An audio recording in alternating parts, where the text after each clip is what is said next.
Sebelum acara dimulai, terlebih dahulu ya, berdoa terlebih dahulu.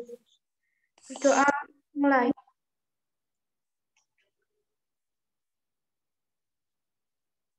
Selesai.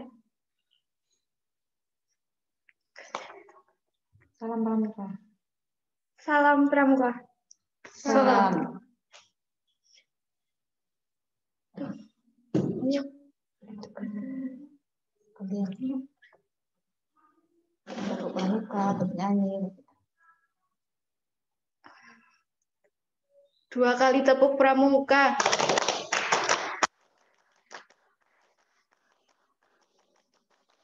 Adongan tingcas, tinggal tingcas.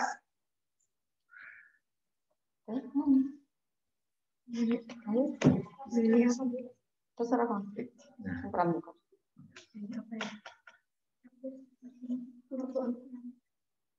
Pramuka Rio. Enggak apa-apa. Enggak apa-apa. Pramuka Rio, Pramuka Rio. Pramuka Rio, Pramuka Rio.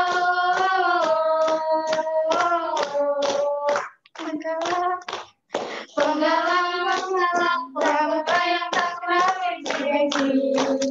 Pergi ke perkemahan dengan sakit hati, guna mencari pacar yang sejati. Penegak pramuka yang tak kenal gengsi. Pergi ke perkemahan karena patah hati, guna mencari pacar yang sejati. Pembina pramuka yang tak kenal gengsi. Pergi ke perkemahan karena hati, guna mencari janda yang sejati. Yang lainnya lagi, yang lainnya.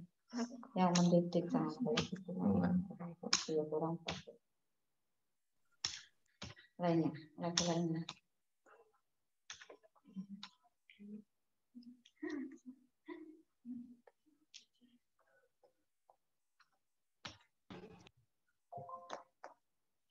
Ayo, apa yang bisa? Siapa yang bisa nyanyi pramuka? Waktu SD kamu kan udah dapat. Apa? Di sini senang apa gitu. 1, 2, 3. Di sini senang, di sana senang, di mana-mana hatiku senang. Di sini senang, di sana senang, di mana-mana hatiku senang. La la la la la la la la la la la la.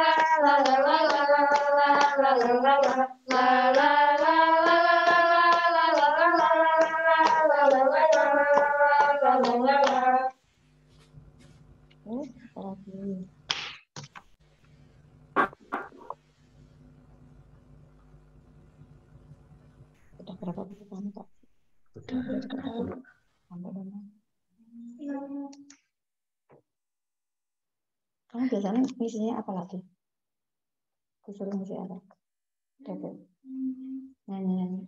Ayo nyanyi mana? Nyanyi udah pas. Persiapannya. Sing koos tau oleh nyanyi apa?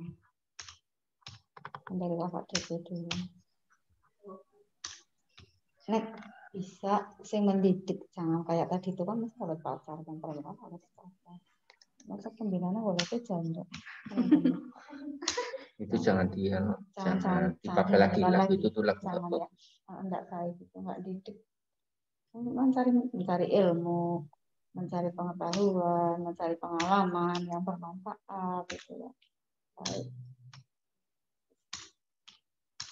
Apalagi coba yang apa guna keluh kesah guna sayang berah bisa Belum apa guna keluh kesah enggak ya pramuka tak pernah belum pernah pernah. sing wis apa sing wis Ya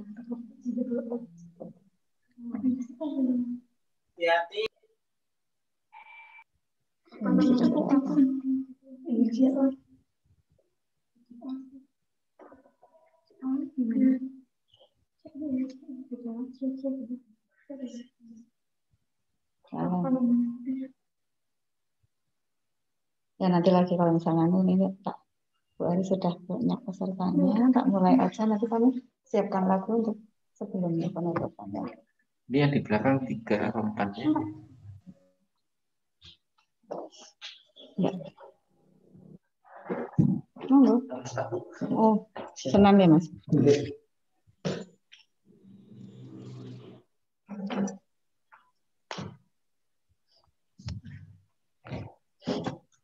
Assalamualaikum warahmatullahi wabarakatuh. Waalaikumsalam warahmatullahi wabarakatuh. Marilah sebelumnya kita berdoa terlebih dahulu sebelum dimulai pembelajaran pada kali ini. Berdoa mulai.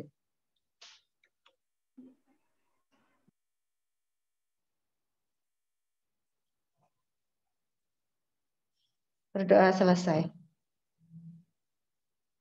Salam Pramuka. Salam. 2 kali tepuk Pramuka.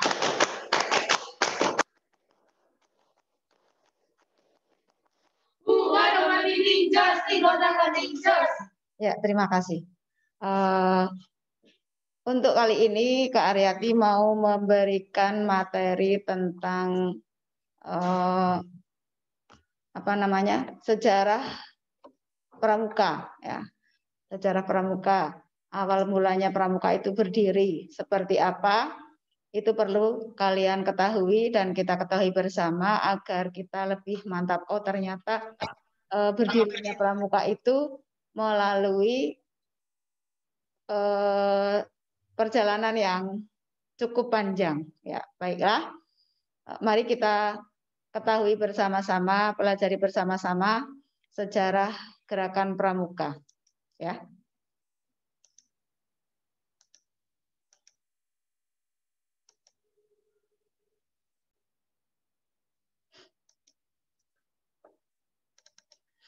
Sejarah gerakan Pramuka pasca proklamasi.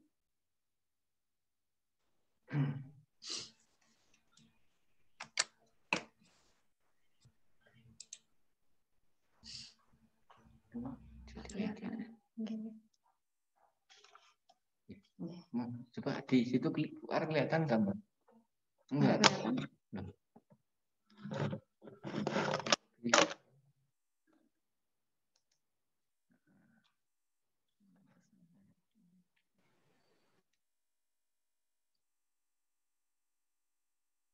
Sudah kelihatan, Mbak? Oh, sudah? Sudah kelihatan.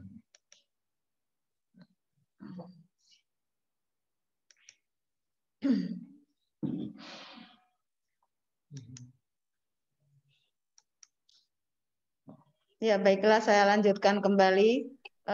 Bu Ari akan menyampaikan sejarah gerakan Pramuka pasca proklamasi, yaitu Pusdiklatnas pada tahun 2010.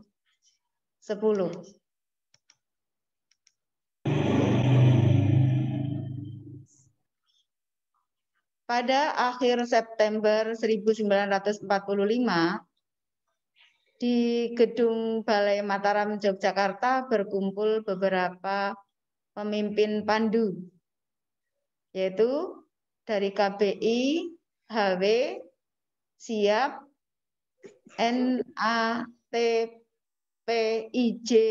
lalu Tridharma, KAKI atau Kepanduan Asas Katolik Indonesia, dan PK, Pandu Kesultanan. Ini memutuskan 4 hal, yaitu yang pertama, membentuk Panitia Kesatuan Kepanduan Indonesia. Yang kedua, anjurkan bentuk satu organisasi Pandu seluruh Indonesia. Lalu yang ketiga, bentuk Panja. Lalu yang keempat, Percepat Kongres Kesatuan Pandu Indonesia.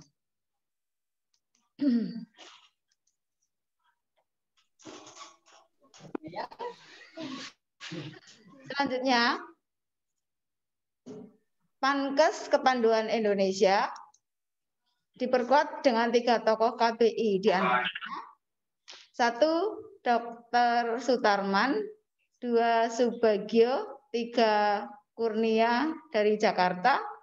Mereka membawa amanat Kiai Haji Ki Hajar Dewantoro atau Menteri PPK, menganjurkan agar bekas pemimpin kepanduan Indonesia menghidupkan gerakan kepanduan kembali.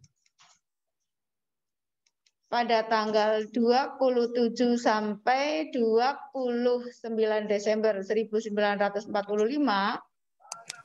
Kongres Kesatuan Kepanduan Indonesia yang hadir mantan-mantan pemimpin kepanduan, yaitu diantaranya dari KBI, SIA, HW, Natipij, JPO, KAKI, Taruna Kembang, Tridharma, Al-Watoni, Hizbul Islam, Sinar Pandu Kita, Panduan Rakyat Indonesia, Pandu Kesultanan, Pandu Indonesia, Pandu Pasundan, yang semuanya berjumlah 300 orang. Ya.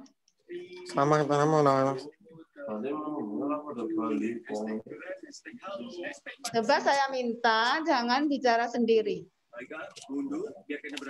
Perhatikan apa yang Bu Ari sampaikan. Suara Bulat membentuk organisasi kesatuan kepanduan dengan nama Pandu Rakyat Indonesia. Didasarkan atas Pancasila menurut rumusan 1. Ketuhanan yang Maha Esa, 2. Kemanusiaan, 3. Kebangsaan, 4. Demokrasi atau kedaulatan rakyat Indonesia, dan yang kelima, keadilan sosial.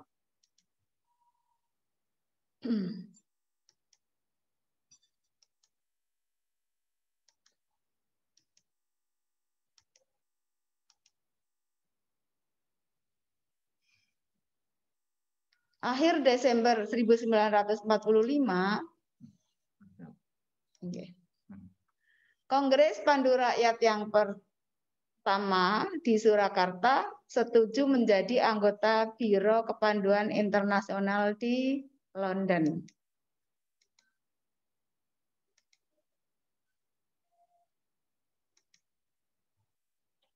Negara RIS. Muncul kebiasaan lama Ormas dan Parpol membentuk kader-kadernya lewat Ormas dan Orpolnya, yaitu dengan adanya Muhammadiyah, ya, Muhammadiyah membentuk HW, NU, yaitu dengan Pandu Ansornya, Parindra dengan Pandu Suryawirawan, Katolik dengan Pandu Katoliknya, Kristen dengan Pandu Kristennya, PNI dengan KBI. Pandu Rakyat bukan lagi satu-satunya organisasi kepanduan di Indonesia.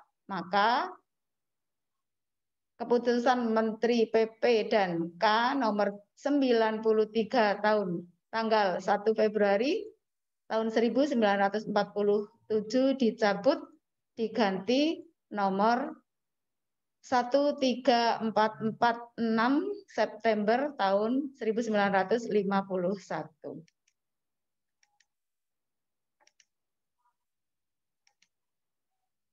Lalu dilanjutkan pada tanggal 16 September 1951, 10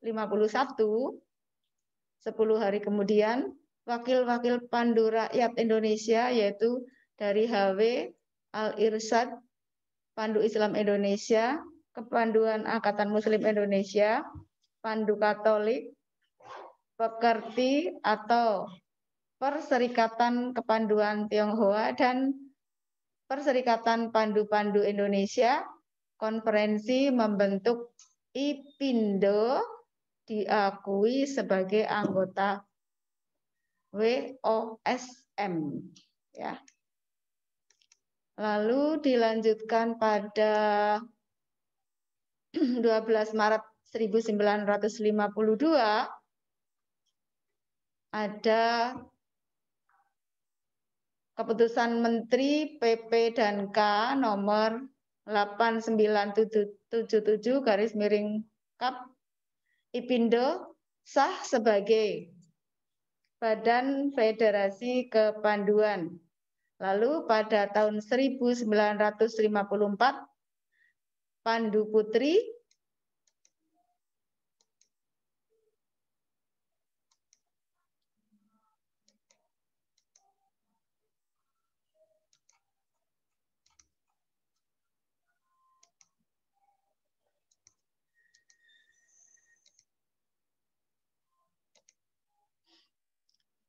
September 1954 berdiri dua Federasi Kepanduan Putri Indonesia. Yang pertama, Persatuan Kepanduan Putri Indonesia, anggotanya dari 1 Pandu Rakyat Indonesia, Ibu Clementine Arifin Tayang.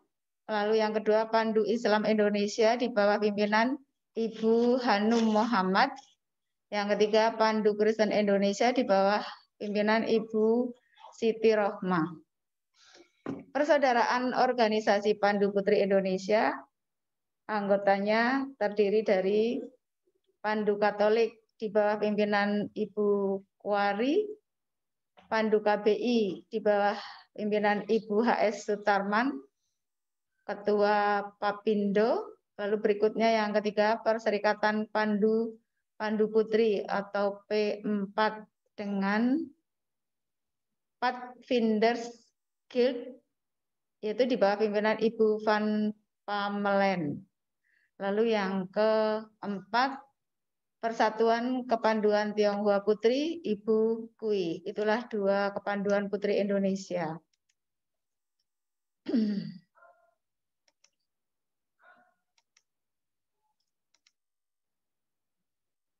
Lalu pada Februari 1958, Lady BP ke Indonesia disambut oleh Papindo dan PKPI.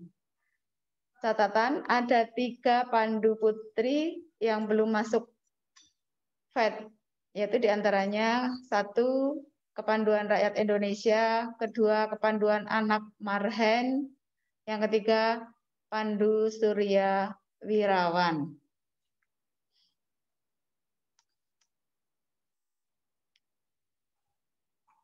Lalu ada seminar di Tugu Bogor yang dilaksanakan pada tanggal 21 sampai 24 Januari 1957. Anggota IPindo yaitu P Rakyat Indo, Persatuan Rakyat Indonesia, Persatuan Islam Indonesia, Persatuan Al-Wasiyah, Persatuan Ansor, Siap, HW, Persatuan Kristen Indonesia, Pandu ya, Pandu ya Pak, Pandu. Maaf, Pandu bukan persatuan ya, Pandu Rakyat Indonesia, Pandu Islam Indonesia, Pandu Al-Wasiyah, Pandu Ansor, Pandu Siap, HW, Pandu Kristen Indonesia, Pandu Katolik, lalu kepemimpinan oleh Surya Wirawan, kami KBI, Pekerti dan PPP. Di luar IPindo yaitu Kepanduan Bayangkara, Kepanduan Putra Indonesia, Pandu Indonesia, dan Kepanduan Majapahit. Ya. Lalu berikutnya dari PKPI, Pandu Islam Indonesia, Pandu Kristen Indonesia, Pandu Rakyat Indonesia, dari Papindo, KBI, PPP, Perserikatan Pandu-Pandu Putri, Pekertip Persatuan Pandu Tionghoa Putri, dan Pandu Katolik. Itulah mengadakan seminar di Bogor, Tugu Bogor pada 21 sampai 24 Januari 1957.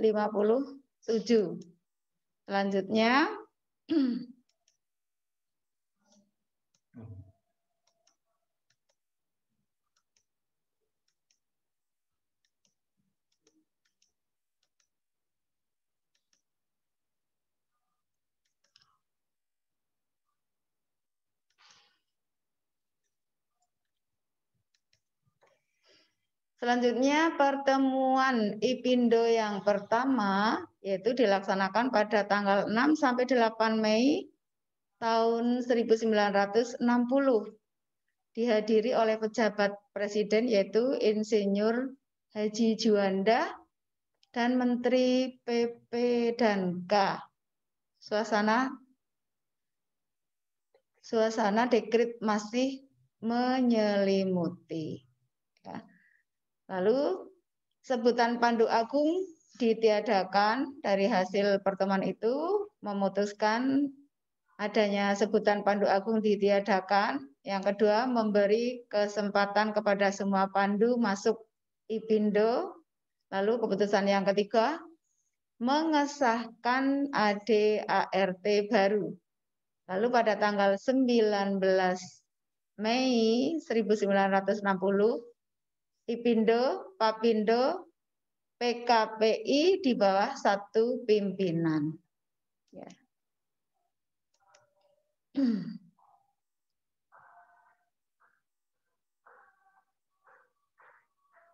Pertemuan yang ketiga yaitu pada tanggal 26 sampai 28 Mei 1960. IPindo dinyatakan demisioner, para petugasnya menyerahkan KPD Pandu-Pandu. Lalu yang kedua, IPindo, Popindo, PKPI lebur menjadi federasi baru, Perkindo atau Persatuan Kepanduan Indonesia. Yang ketiga, pimpinan harian Perkindo dipegang oleh Bapak Pandu yaitu Sri Sultan Hamengkubuwono ke-9. Yang keempat, Bapak Pandu melantik anggota-anggota Dewan Kepanduan Nasional yang terdiri dari wakil-wakil organisasi yang tergabung dalam Perkindo. Yang kelima, menerima KPI menjadi anggota Perkindo.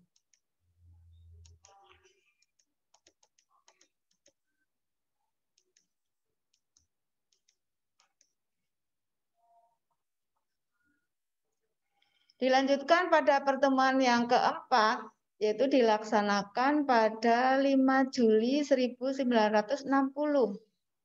Bapak Pandu melantik DKN atau Dewan Kepanduan Nasional. Yang kedua, hasilnya yaitu Kepanduan Bayangkara diterima sebagai anggota Perkindo.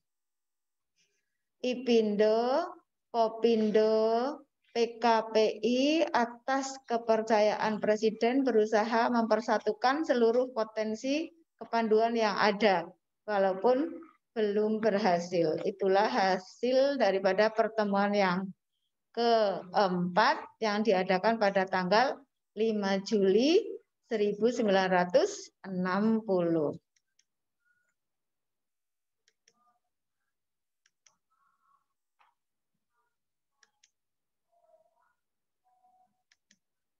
Berikutnya, sidang MPRS pada tanggal 19 November sampai 3 Desember 1960 memutuskan dasar pendidikan kepanduan Pancasila.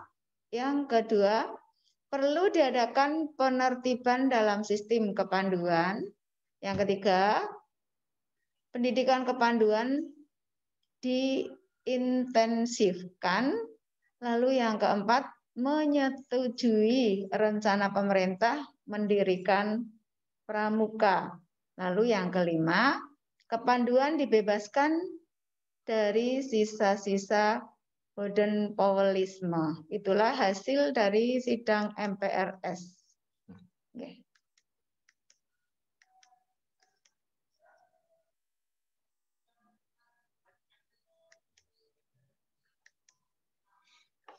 Lalu gagasan Bung Karno sebagai Presiden Republik Indonesia di Semanggi pada tahun 1959 mendirikan Gerakan Pramuka.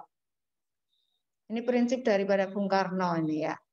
Kesetiaanku terhadap organisasi akan kuhentikan apabila kesetiaanku terhadap negara memanggil.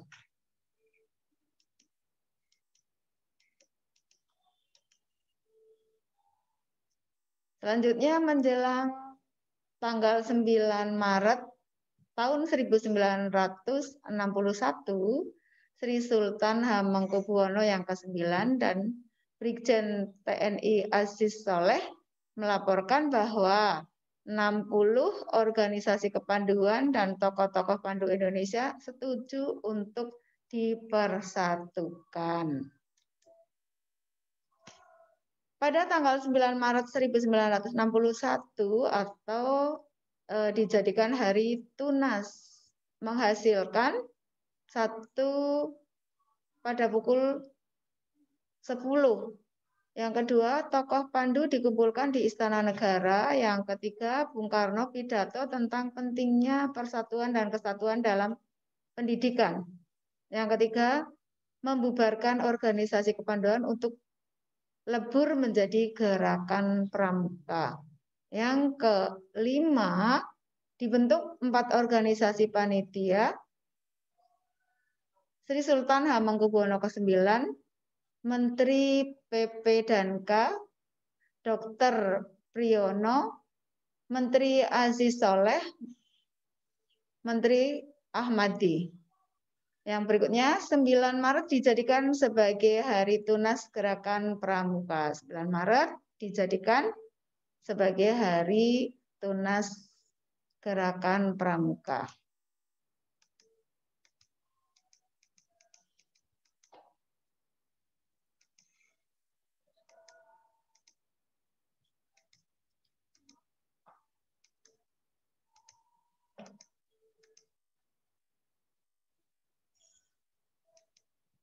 Pokok-pokok pidato Presiden tanggal 9 Maret 1961 sebagai berikut. Yang pertama, pengalaman yang kurang berkenan di hati tentang kehidupan organisasi kepanduan selama 15 tahun. Lalu jumlah pramuka hanya 0,5 juta, berarti setengah juta. Padahal idealnya bisa sampai 20 juta. Yang ketiga, kepanduan harus diperbaharui disesuaikan dengan pertumbuhan dan harapan bangsa serta Ampera. Yang keempat, konsepsi persatuan sebagai dasar peleburan organisasi kepanduan. Dan yang kelima, membentuk 4 orang panitia.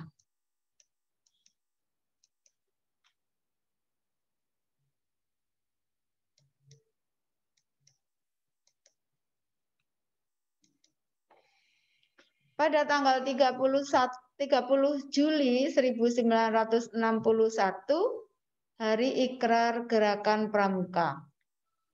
Semua organisasi kepanduan berkumpul di Istora Senayan dengan membawa bendera organisasinya masing-masing. Mereka dengan ikhlas meleburkan diri di dalam Gerakan Pramuka. Seluruh bendera disimpan di museum pada tanggal 30 Juli, kemudian disebut sebagai Hari Ikrar Gerakan Pramuka.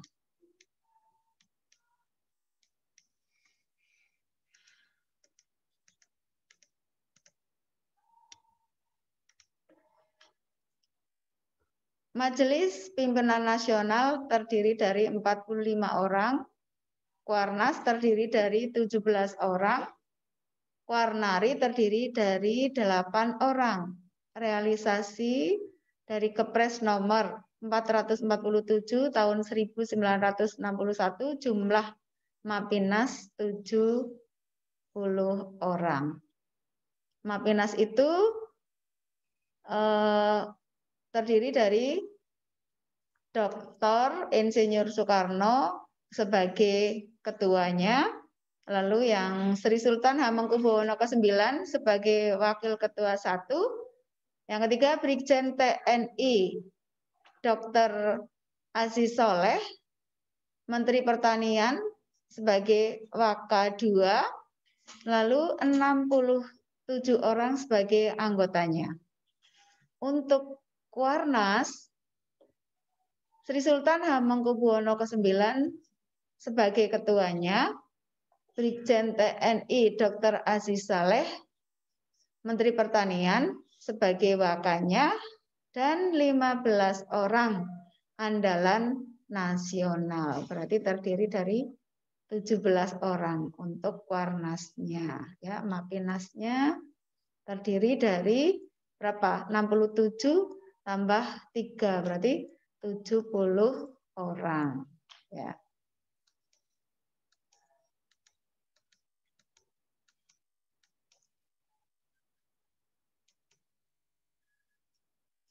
Selanjutnya pada tanggal 14 Agustus 1961 memutuskan Gerakan Pramuka diperkenalkan kepada rakyat Indonesia. Apel besar diikuti 10.000 anak dan pemuda di Jakarta dan di tempat-tempat lain juga diselenggarakan. Lalu yang kedua, Presiden melantik Mapinas, Kuarnas, dan Kuarnari. Yang ketiga, penganugerahan tanda penghargaan dan kehormatan berupa Panji Gerakan Kepanduan Nasional Indonesia kepada Gerakan Pramuka untuk dijunjung tinggi dan dipertahankan kemuliaannya. Lalu yang keempat, tanggal 14 Agustus disebut Hari Pramuka. Ya, 14 Agustus sebagai Hari Pramuka.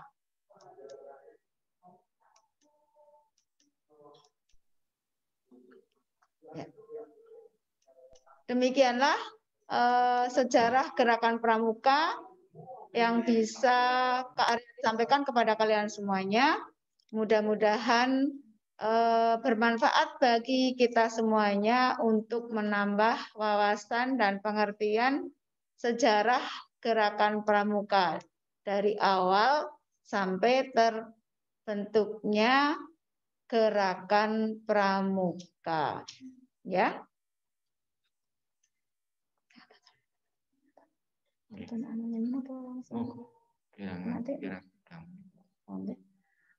Baiklah, sebelum Kak Aryati akhiri, terlebih dahulu Kak Aryati mohon maaf jika dalam penyampaiannya kurang pas di hati kalian semuanya, dan nanti bisa diteruskan nyanyi dengan teman-teman DP yang akan mengajak kalian bernyanyi bersama sebelum masuk ke sesi yang kedua. Wonten sesi nanti bersama Kak Anggun. Ya, nanti masih ada sesi kedua. Tolong kalian jangan mengundurkan diri terlebih dahulu. Sekian saja yang bisa saya sampaikan. Billahi taufiq wal hidayah. Assalamualaikum warahmatullahi wabarakatuh. Waalaikumsalam warahmatullahi wabarakatuh. Terima kasih. Terima kasih kakak, terima kasih kami ucapkan. Terima kasih kakak, terima kasih kakak, terima kasih kami ucapkan.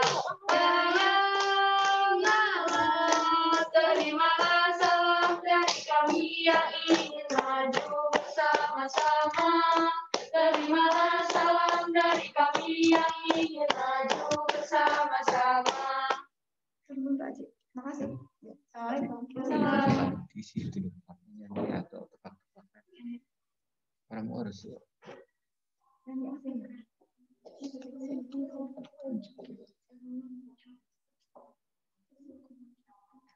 Sopan ya ngomongnya.